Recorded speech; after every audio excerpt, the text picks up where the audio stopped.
반갑습니다. 여러분의 보좌관 주식대박 보좌관입니다. 화이팅! 영상을 보시기 전에 구독과 좋아요 부탁드립니다. 감사합니다. 투자는 개인의 판단에 따르지만 이번 영상이 큰 도움이 되시기를 바랍니다. 이번 영상은 다소 지지부진한 흐름을 보이고 있는 두 개 기업의 진단 영상인데요. 바로 시작하겠습니다. 첫 번째 기업은 카페24입니다. 카페24 1995년 5월 설립되었는데요. 인터넷 비즈니스 솔루션, 소프트웨어 개발 및 공급을 하고 있습니다. 여기 자료를 보시면 주요 사업 이렇게 크게 이처럼 구분할 수 있습니다. 전자상거래 솔루션, 광고 솔루션, 인프라는 호스팅이고요. 네, 전자상거래 솔루션은 온라인 쇼핑몰 사업자의 온라인 쇼핑몰 개설과 운영에 필요한 결제, 배송 및 풀필먼트, 연계 많은 부분, 네, 쇼핑몰 개설과 관련된 부분이고요. 광고는 쇼핑몰 사업자가 효과적인 광고를 할 수 있도록 광고를 대행해주는 솔루션 등입니다. 그리고 아래는 이와 같은 사업부별 매출을 보실 수가 있는데요. 여기 보시면 올해 상반기는 여기입니다. 2020년 1월에서 6월. 보시면 전자상거래 솔루션 매출 비중이 작년 상반기보다는 증가한 것을 알 수가 있고요. 그쵸? 64.4에서 67.1. 광고 솔루션은 15%에서 13.4%. 인프라도 14.2에서 13.6으로 줄어드는 모습을 보였습니다. 전자상거래 솔루션만 작년 대비해서 좀 증가했구나 라는 걸 알 수가 있는데요. 중요한 것도 실적이죠. 실적 확인해 보겠습니다. 작년 상반기와 올해 상반기를 좀 비교해 볼 텐데요. 매출은 여기 보시면 작년 상반기에 1045억이었어요. 근데 올해 상반기는 1142억. 매출은, 그러니까 영업수익, 이쪽에서는 이제 영업수익이라고 하죠. 영업수익은 좀 증가했지만, 영업이익과 순이익을 보면 작년 상반기 대비해서 저조했던 것을 알 수가 있습니다. 2분기의 영업이익, 여기 보세요. 2분기의 영업이익이 43억이었는데, 상반기 영업이익은 이보다 적은 23억밖에 안 돼요. 그 말은 뭐죠? 1분기에 적자였단 거예요. 근데 2분기 영업이익 43억은요. 시장 컨센서스 대비 잘 나온 거예요. 컨센서스를 크게 상회했기 때문에 주가가 좀 움직였었던 거죠. 잠깐 카페24 봐볼까요? 그쵸? 네. 지난 8월달 흐름 좋았어요. 그쵸? 이처럼. 네, 8월달 흐름 좋았습니다. 2분기 실적이 컨센서스를 크게 상회했다. 특히 영업이익이. 그래서 상반기 실적만 놓고 보면 1분기 적자였으니까 2분기 실적이 상반기 먹여 살렸다. 그렇게 설명할 수도 있는 거예요. 2분기 실적에서 의미를 부여할 수 있는 부분이 있는데 그것은 바로 총거래액 성장률입니다. 총거래액 성장률이 2분기에 20%를 넘었어요. 총거래액 성장률이요. 여기 자료도 나와 있지만요. 2018년 여기 4분기 이후 총거래 성장률이 20%를 넘지를 못했어요. 그래서 시장 기대감이 좀 낮아졌었는데 이번에 드디어 2분기에 총거래 성장률이 20%를 넘어서서 21.6%를 기록한 것이 유의미하다. 의미를 부여할 수 있다고 생각이 가능하고 또한 온라인 쇼핑몰 전체, 온라인 쇼핑 전체 총거래액 성장률을 상회했죠. 그쵸? 매우 오랜만이었어요. 그래서 이런 것들을 총거래액 성장률 측면에서 보면은 2분기에 의미 있었구나. 이런 것을 알 수가 있었고 또 주가 상승할 때 기관의 수급이 꾸준히 좀 유입됐었던 것도 알 수가 있습니다. 한편 시장에서 우려되었었던 부분은 네이버 쇼핑의 고성장세에 따라 카페24의 시장 점유율이 하락하는 건 아니야? 하는 우려감이 있었는데 카페24의 경우에는 그냥 단순 쇼핑몰 솔루션이 아니기 때문에 크게 우려할 부분은 아니다 라는 게 시장의 우세한 전망이죠. 결국 이러한 약간의 우려의 불씨라도 없애려면 분명 실적에서 증명이 필요합니다. 흐름을 보시면요. 거래량 아래를 봐볼게요. 거래량 아래 빨간색 보세요. 동그라미 쳐놨죠? 빨간색이 올라오죠? 기관 누적 순매매 추이예요. 흐름을 보시면 동그라미 4개 쳐놨죠? 여기 4월달, 그리고 5월 중순, 5월 말 이때, 그리고 6월 말, 그리고 약 8월 한 달간 어떻죠? 기관이 매수를 하니까 주가가 상승했었던 것을 알 수가 있습니다. 특히 지난 4월부터 그래요. 최근에도 보시면 기관의 매도가 나오면서 좀 조정이 나오는 모습이거든요. 한 3, 4일 정도. 제 영상을 자주 보시는 분은 아시겠지만 생각보다 많은 기업들이 이처럼 기관의 수급에 영향을 많이 받습니다. 기관이 사면 오르고요. 빠지면 기관이 안 사거나 관망 보이면 주가도 관망 보이거나 좀 빠지고 참 민감하게 움직이는 기업들이 많다. 그 중에 카페24도 지난 4월부터는 그러한 모습을 보이고 있구나 는 것을 확인할 수 있고요.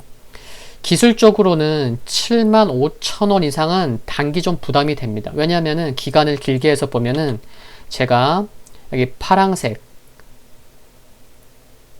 동그라미를 쳐놨지만 작년 8월의 고점이기도 해요. 75,000원 전후는. 그러다 보니 최근에도 상승하려다가 밀렸던 그 지점 가격권이 딱 작년 8월 고점이었던 거죠. 75,000원 전후가. 그래서 75,000원 전후는 좀 저항으로 기술적으로 저항으로 작용했던 것도 알 수가 있습니다. 이런 가운데 분명 기관의 매도가 잦아들고 보세요. 기관의 매도가 지금 지난주 목요일부터 좀 나오고 있죠. 그리고 지난주도 좀 다소 관망이었어요. 강한 매수도 없었으니까요. 기관은요. 그래서 분명 기관의 매도가 잦아들고 관망을 보이면 주가는 하락세를 멈추고 저 관망세를 보이거나 조금 좋게 보면 안정을 찾을 것으로 보이는데 가격적으로는 63,000원에서 여기 보시면 한 63,000원에서 현재 가격 수준인 66,000원 이 3,000원 가격 범위에서는 기술적으로 반등이 나올 수 있는 가격권이에요. 그래서 나 빠지면 좀 더 사야지 아니면 빠지면 좀 신규 매수해야지 관심이 많으셨던 분들의 매수세가 조금씩이라도 들어올 수 있어요. 그렇지만 전일의 개파락 그러니까 지난주 금요일날 이처럼 개파락이 있었죠. 지난주 목요일날 종가가 71,100원이었는데 금요일날 시가가 무려 5%나 하락한 66,500원이었어요. 그러니까 전일의 개파락 및 기관의 매도세를 감안하면 지금 가격권 63,000원에서 66,000원 요 사이에서는 매수세가 들어올 수도 있고 기술적으로 반등이 나올 수도 있는 부분이긴 하지만 전일의 개파락과 기관의 최근 매도세를 감안하면 거래량이 감소하며 투자자들의 관망이 나타날 수도 있는 가격권이라고도 말씀드릴 수가 있어요. 이 점을 염두를 해야겠죠. 긍정적인 부분은 맨 아래에 있었던 에메랄드색 120일 이평선이 지난주에 갈색 200일 이평선을 우상향 돌파하고 이제는 이번 주에 검정색 240일 이평선 우상향 돌파를 앞두고 있다는 것은 긍정적으로 보입니다. 좀 아쉬운 부분은 아까도 말씀드렸지만 지난주 금요일에 개파락이 있었기 때문에 향후 상승 시에 하락갭을 메꿔야 되기 때문에 반등 시에 7만원에 강하게 안착해야 한다는 것이죠. 잘 아시겠지만 카페24가 현 시장에서 주도주라고 볼 수 있기보다는 다소 개별주 성격이 강하다는 것은 염두해야겠죠. 그렇기 때문에 매수를 하시려고 해도 혹은 보유하고 있다고 하셔도 비중에 대한 고민은 분명 필요해 보입니다. 신규 매수건, 매도건, 기관의 수급에 예의주시해야겠습니다. 화이팅입니다. 두 번째는 아모그린텍입니다. 최근의 흐름을 보면 이래요. 네, 한 2주 이상 좀 재미없는, 거래량도 줄어든 모습을 보이고 있는데요. 한번 좀 봐볼게요. 아모그린텍. 아모그린텍은 2004년 설립되어서 작년 3월 말에 기술 특례로 코스닥에 상장한 기업입니다. 대표이사가 최대 주주고요. 2대 주주는 어디죠? 2대 주주가 아모텍입니다. 지난주에 수급관심주였고 목표가 달성된 바로 그 아모텍입니다. 2대 주주가. 아모그룹 계열사 중에 하나라고 보시면 됩니다. 아모그린텍은 여기 사업 영역을 보시면요. 많은데 우선 전방산업과 관련이 많다. 밀접한 연관이 있는 것을 알 수가 있고요. 여기 고효율 자성 소재라고 있는데 아모그린텍 얘기가 나오면 이게 안 나올 수밖에 없습니다. 고효율 자성 소재. 전기자동차, 신재생 에너지 분야에서 에너지 손실을 최소화하고 파워 효율을 높이는 핵심 소재 부품이라고 합니다. 고효율 자성 소재, 전기차, 신재생 에너지. 이게 딱딱딱 꽂히시죠? 또한 스마트 그리드의 핵심인 스마트 미터에서 전력량을 센싱하는 핵심 부품으로도 사용되고 있습니다. 또 그 밑에 방열 소재 보시면 스마트폰, 자동차 등 많은 부분이 사용되고 기능성 부품도 보면 스마트폰 쪽에서 많이 사용될 수 있어 보입니다. 2대 주주가 아모텍이다 보니까 스마트폰과 관련된 분야가 있겠다는 생각은 충분히 할 수 있겠죠. 그리고 이제 매출 비중을 보시면요. 여기 노란색 테두리 매출 비중을 보시면 여기 생산, 판매 계실이 있잖아요. 가장 최근에 시작된 사업이 뭐죠? 이거예요. 플렉서블 배터리. 네, 가장 최근에 시작된 사업이 배터리 쪽인 것도 알 수가 있고요. 그러니까 조금 전에 봤었던 여기 사업 분야, 뭐 소형 2차 플렉서블 배터리 조금 전에 봤죠? 여기 아래에서 플렉서블 배터리도 있죠. 고효율 자성 소재가 뭐 전기차, 신재생 에너지도 쓰이죠. 정말 다양해요. 그래서 알 수 있는 것은 사업 분야와 매출 비중 등을 보면서 우리가 알 수 있는 건 뭐냐면 전기차, 5G, 또 ESS 등 미래 성장 분야의 고효율 자성 부품, 방열 솔루션 등 핵심 소재를 공급해서 전방 산업의 성장에 따른 수혜가 기대되는 것이 모멘텀이 될 수 있겠구나. 그런 생각을 해볼 수가 있습니다. 아모그린텍은 지난 7월 1일부터 3일간 열렸던 여기 자료도 제가 이제 준비해 갖고 왔는데요. 7월에 열렸어요. 여기요. 제18회 나노코리아 어워드에서 국무총리상을 수상을 했죠. 분야는 어떤 거였냐면은 이제 자동차 LED 램프 히트 싱크용 열 전도성 플라스틱으로 이름이 참 길어요. 그렇죠? 네. 국무총리상을 받았는데 여기 연혁을 좀 보시면 이번에 국무총리상 받았죠? 근데 6년 전 2014년에도 제12회 나노 코리아 어워드에서도 또 국무총리상을 수상을 했고요. 또 그 밖에 2017년에는 특허 경영대상 대상 표창, 2015년에는 또 장영실상도 수상했어요. 그래서 이와 같은 수상 이력을 보면 기술력에서는 좀 좋은 평가를 해봐야 되는 거 아닌가? 뭐 그런 생각이 들 수 있습니다. 그렇겠죠? 실적은 좀 다소 저조해요. 2대 주주인 아모텍이 실적은 저조하지만 기관의 수급으로 견조한 모습을 보이는 것과는 좀 다른 부분인 거죠. 그쵸? 아모텍도 실적 안 좋잖아요. 근데 기관 수급이 받쳐주고 향후 기대감이 크니까 흐름은 견조해요. 근데 아모그린텍은 실적은 저조하지만 좀 수급이 좀 약하다는 거죠. 거래량 아래를 보시면 빨강색이 좀 올라왔어요. 8월 중순까지, 8월 초부터. 그 말은 뭐죠? 기관들이 관심을 가졌다는 거죠. 봐볼까요? 그쵸, 이처럼 8월 10일부터 3만 1000주, 7만 5000주, 6만 6000주, 또 7만 3000주, 2만 1000주, 2만 주, 6만 주 등, 또 2만 1000주. 이제 이러다가 최근에 뭐 조금 매도가 나오는 모습이긴 한데, 아모텍처럼 주가를 부양할 수 있을 만큼의 강한 매수세는 아닌 것으로 보입니다. 그쵸?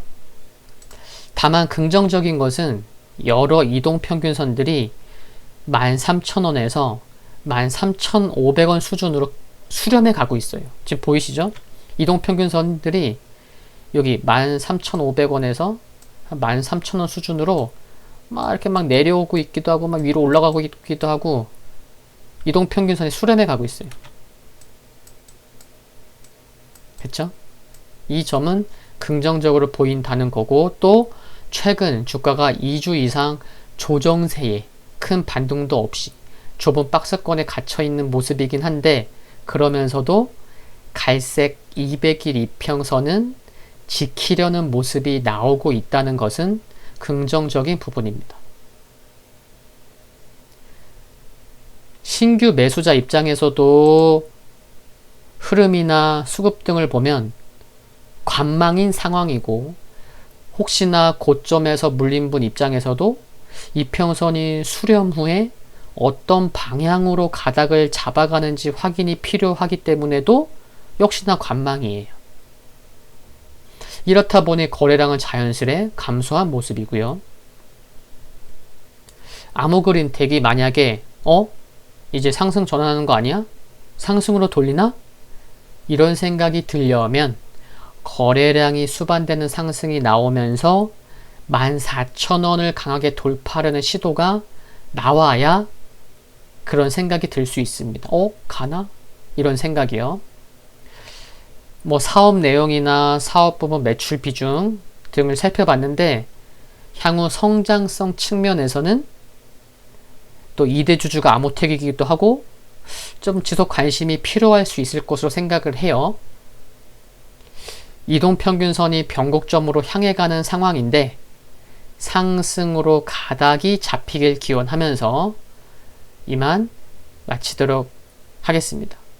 그리고 조정이 나오더라도요, 지금 지난 8월 중순경에 검정색 240일 이평선까지는 오진 않았는데, 향후에도 만약에 조정이 나오더라도 240일 이평선은 강하게 지켜질 필요가 있다는 말씀까지 덧붙이도록 하겠습니다. 오늘 2개 기업 진단 영상은 여기까지입니다. 도움되셨다면 구독과 좋아요 부탁드리고요. 영상물 아래 좋아요 클릭은 큰 힘이 됩니다. 알림 설정을 전체 알림 받기로 해놓으셔야만 바로 보실 수 있습니다. 성공 투자하시기를 기원하겠습니다. 건강 유의하시고요. 감사합니다.